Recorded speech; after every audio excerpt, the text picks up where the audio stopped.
मित्राणि नम संस्कृताय। कैसे हैं आप सब? उम्मीद है अच्छे होंगे, स्वस्थ होंगे।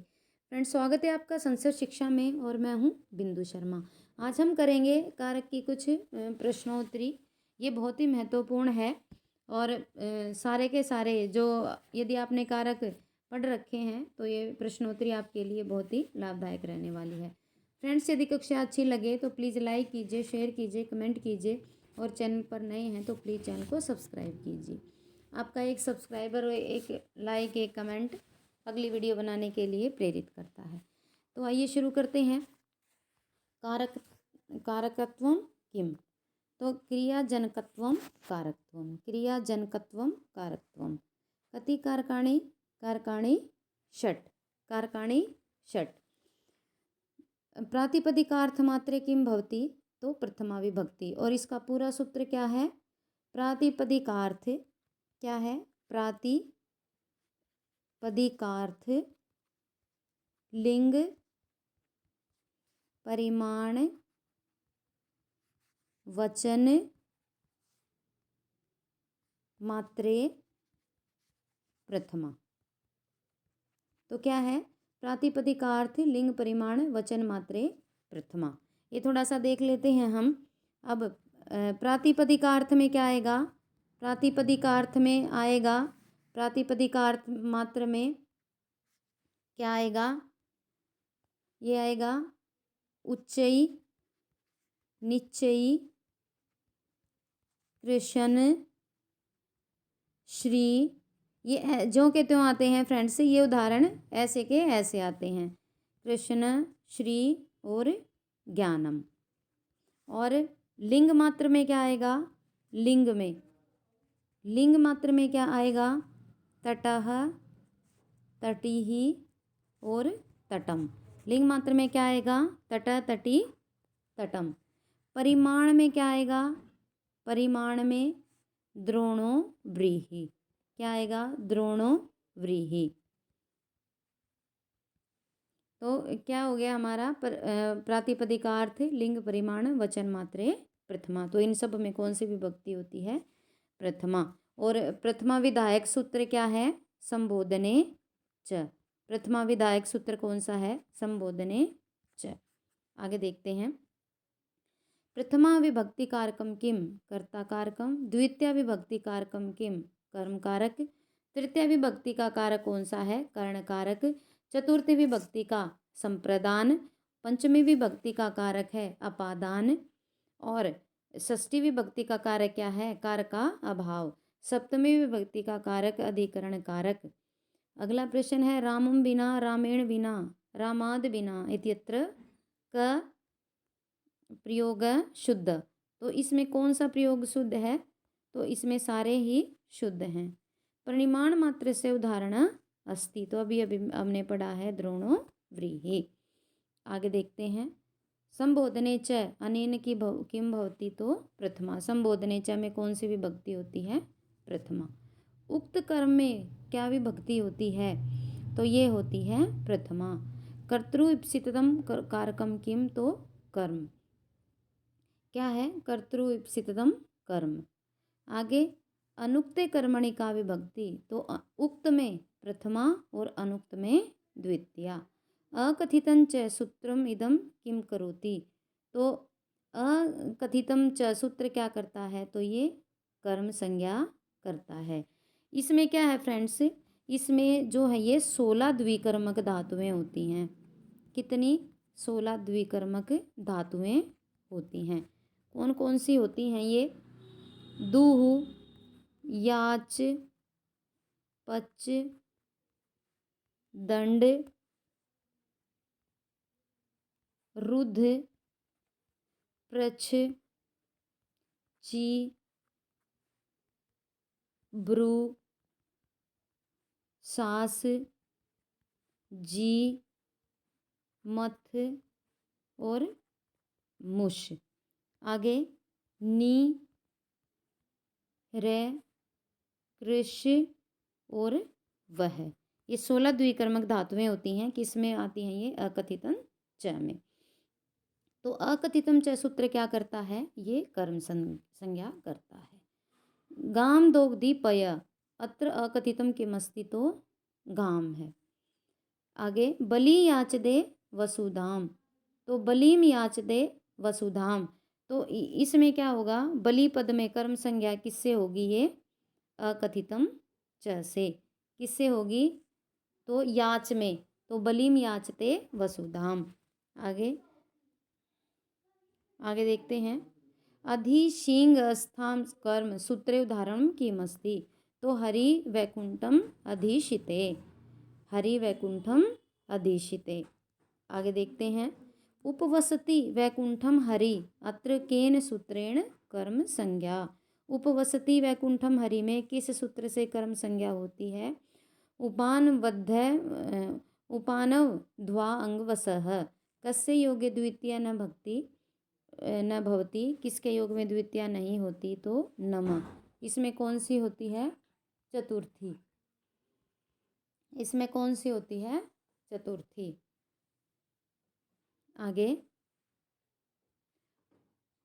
रमा मात्रम अभिदुह्यति स्म, अत्र का विभक्ति रमा मात्रम अभिदुह्यति, तो किससे होती है, ये द्वितीय विभक्ति होती है।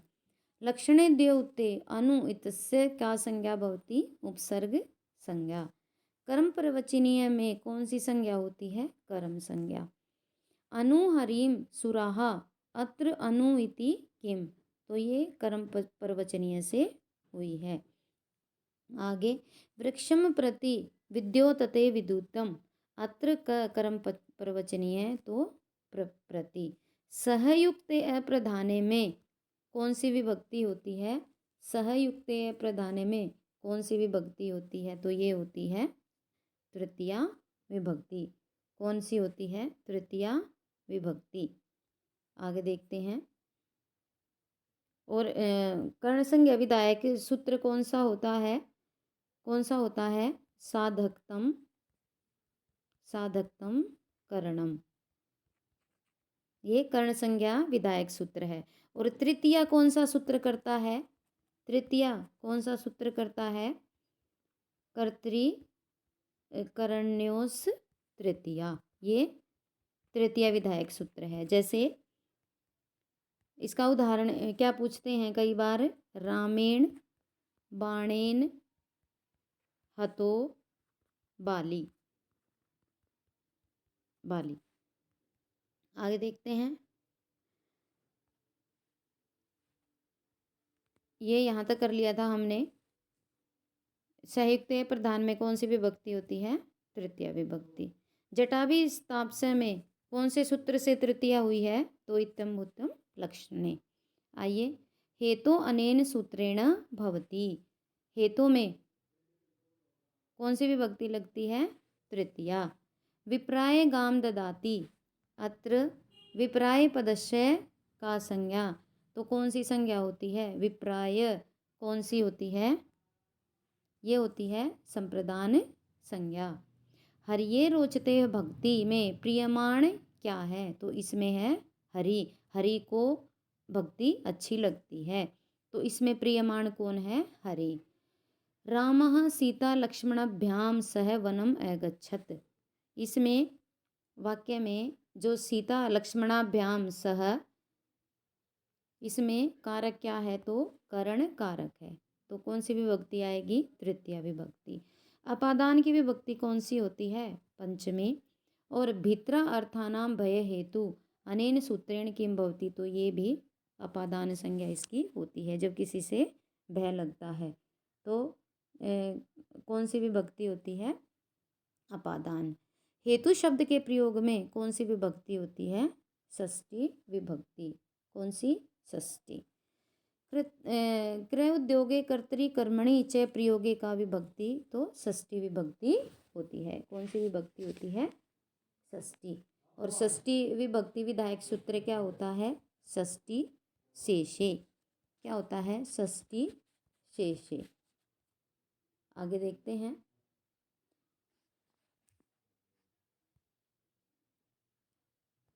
आगे देखते हैं, इसमें कर्तृ कर्तृकर्मणि च प्रयोगे षष्ठी विभक्ति। कतस्य च वर्तमाने अनेन सूत्रेण किम भवति, तो षष्ठी विभक्ति। आधार कितने प्रकार के होते हैं?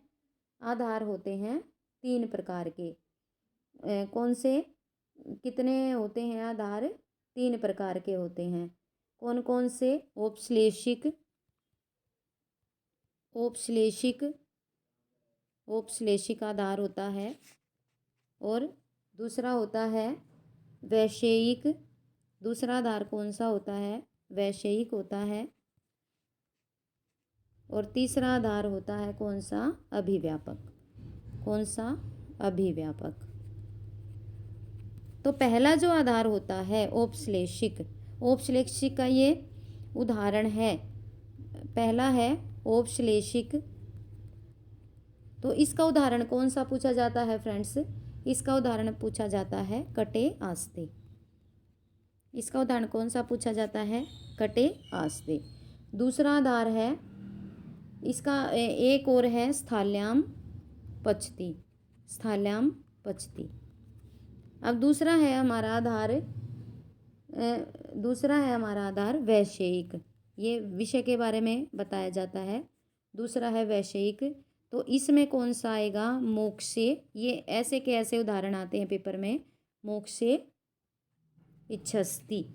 और तीसरा है हमारा आधार अभिव्यापक। तीसरा है, हमने पढ़ा था अभिव्यापक। तो ये है सर्वस्मिन् आत्मा अस्ति। सर्वेस्मिन् आत्मा अस्ति। तो ये तीनों आधार हमने पढ़ लिए हैं। तो आधार कतिविध है? तो त्रिविध। आधारोधिकरणम अनेन सूत्रेण किम विभक्ते। अधिकरण संज्ञा करता है। कटे आस्ते कौन सा आधार है? अभी अभी हमने पढ़ा है औपश्लेषिक। गोषु दुह्यमानासु गत अत्र का विभक्ति। तो इसमें कौन सी विभक्ति होती है? सप्तमी विभक्ति। प्रशंसा अर्थ कयो साधु निपुणयो योगो किम भवति, तो सप्तमी। अधीरि ईश्वरे अनेन सूत्रेण किम भवति, कर्म प्रवचनीय। आगे अधिभुवि राम अत्र अधिक वर्तते, तो कर्म प्रवचनीय। आशीषीनाथ इति सूत्रेण का विभक्ति। महत्वपूर्ण है आशीषीनाथ। तो कौन सी विभक्ति होती है? षष्ठी। आगे देखते हैं साधु असाधु के प्रयोग में कौन सी विभक्ति होती है? तो सप्तमी। आख्यात उपयोगे इति सूत्रेण किम भवति, तो आख्यानो उपयोगे कौन सी? अपादान संज्ञा होती है। कर्तृवाचस्य कर्ताकार के कौन सी विभक्ति? तो प्रथमा विभक्ति। कर्मवाच्य कर्ताकार के किम विभक्ति? तृतीया विभक्ति। जो कर्तृवाच्य है उसमें प्रथमा होती है, और जब वो कर्तृवाच्य से कर्मवाच्य बनाया जाता है तो उसमें कौन सी विभक्ति हो जाती है? तृतीया। कर्तृवाच्य से कर्मकार के का विभक्ति? तो द्वितीया विभक्ति। कर्मवाच्य से कर्मकार के कौन सी? प्रथमा। भाववाच्य से कर्ताकार के का विभक्ति? तो भाववाच्य में कौन सी कर्ताकार के? तृतीया विभक्ति। अंतरा अंतरेण युक्त इत्यतेन का विभक्ति? तो द्वितीया विभक्ति। क्रोध, दुह्य, ईर्ष्या, असूय, यम प्रतिकोप, इसमें कौन सी विभक्ति होती है? द्वितीया। कौन सी विभक्ति होती है? द्वितीया विभक्ति। आगे तथा युक्तम च अनिप्सितम इति सूत्रस्य उदाहरणम किम? ग्रामम गच्छनम तृणम स्पर्शति। गांव जाते हुए तृण को स्पर्श करता है। तथा युक्तम च अनिप्सितम। आगे पुष्पेभ्यः स्पृहयति अत्र केन सूत्रेण चतुर्थी विभक्ति? तो स्प्रेप्सितम। आगे क्रिया यम अभिप्रेति च संप्रदानम। आगे कर्मादीनाम अपि संबंध मात्र विवक्षायाम का विभक्ति? तो षष्ठी विभक्ति। उपपद विभक्ति का विभक्ति बलियसी। उपपद विभक्ति में कौन सी विभक्ति बलवती होती है? उपपद विभक्ति। और कारक विभक्ति में कौन सी विभक्ति बलवती होती है? तो कारक विभक्ति। विभक्ति 2 प्रकार की होती हैं फ्रेंड्स। एक होती है कारक विभक्ति, एक होती है उपपद विभक्ति। कारक विभक्ति कम कथयते। कारक विभक्ति किसको कहते हैं? क्रिया सह संज्ञा सर्वनाम यो प्रत्यक्ष संबंध स्थापने। जो क्रिया के साथ क्रिया के साथ संज्ञा और सर्वनाम का प्रत्यक्ष संबंध स्थापित करता है वो क्या होता है? कारक। अव्यय शब्द के योग में कौन सी विभक्ति होती है? तो अव्यय शब्द के योग में कौन सी विभक्ति होती है? उपपद विभक्ति। आगे देखते हैं, नियतोपस्थिति क्या है? नियतोपस्थिति क्या है? हेतु है, कर्ता है, प्रातिपदिकार्थ है या वचन है। तो ये क्या है फ्रेंड्स? ये है प्रातिपदिकार्थ। नियतोपस्थिति क्या है? प्रातिपदिकार्थ। संबोधने च सूत्र से विभक्ति होती है। कौन सी विभक्ति होती है? ये होती है प्रथमा। कौन सी विभक्ति होती है? प्रथमा। हे राम में कौन सी विभक्ति है? द्वितीया, षष्ठी, प्रथमा या कोई नहीं। तो कौन सी विभक्ति है इसमें? कौन सी विभक्ति है? प्रथमा। कौन सी? प्रथमा। आगे देखते हैं, कर्मणे द्वितीया सूत्र में किस सूत्र का अधिकार है? स्वतंत्र कर्ता, अनभिहिते, कर्म प्रवचनीय या इनमें से कोई नहीं। तो ये क्या आएगा? ये है अनभिहिते। कर्मणे द्वितीया सूत्र में किसका अधिकार होता है? अनभिहिते। अभिहित कर्म में कौन सी विभक्ति होती है? तो अभिहित कर्म में कौन सी होती है? तृतीया, द्वितीया, षष्ठिया, प्रथमा। तो कौन सी विभक्ति होती है? प्रथमा। अभिहित कर्म में किस सूत्र से प्रथमा विभक्ति होती है? अभिहित कर्म में तो किस सूत्र से होती है? प्रातिपदिकार्थ, लिंग परिमाण, वचन मात्रे, प्रथमा। आगे देखते हैं,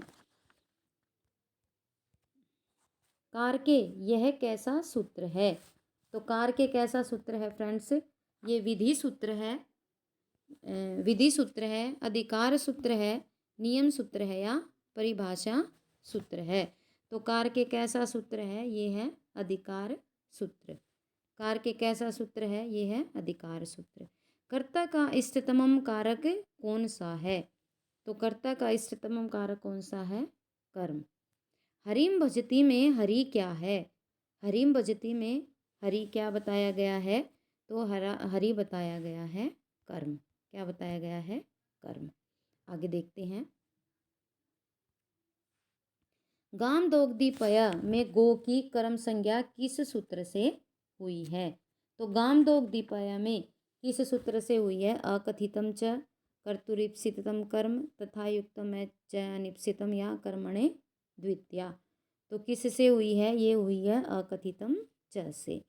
बलिम याचते वसुदाम में बलि की कर्म संज्ञा किस सूत्र से हुई है? तथा युक्तम च अनिप्सितम कर्तुरीप्सितम कर्म अकथितम च या कर्मणे द्वितीया। तो किससे हुई है? ये है अकथितम च से। आगे, वृक्षम अवचिनोति फलाने में वृक्ष की कर्म संज्ञा किस सूत्र से हुई है? तो किस सूत्र से हुई है? ये भी किस से हुई है? अकथितम च से। तो फ्रेंड्स, ये थी अपनी आज की कक्षा। यदि आपको कक्षा अच्छी लगी हो तो प्लीज़ लाइक कीजिए, शेयर कीजिए, कमेंट कीजिए और चैनल पर नए हैं तो प्लीज़ चैनल को सब्सक्राइब कीजिए। यदि आपको और प्रश्नोत्तरी करनी है किसी भी विषय में, कोई ग्रंथ की या किसी व्याकरण की तो हम प्रश्नोत्तरी करेंगे ही अब, तो आप कमेंट बॉक्स में कमेंट करके बता सकते हैं।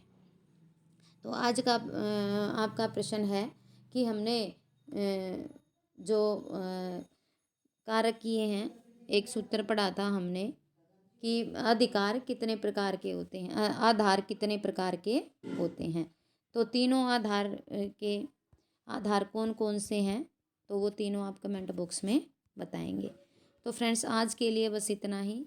मिलते हैं कल एक नई कक्षा के साथ। तब तक के लिए स्वस्थ रहिए, मस्त रहिए, पढ़ते रहिए। नमो नमः।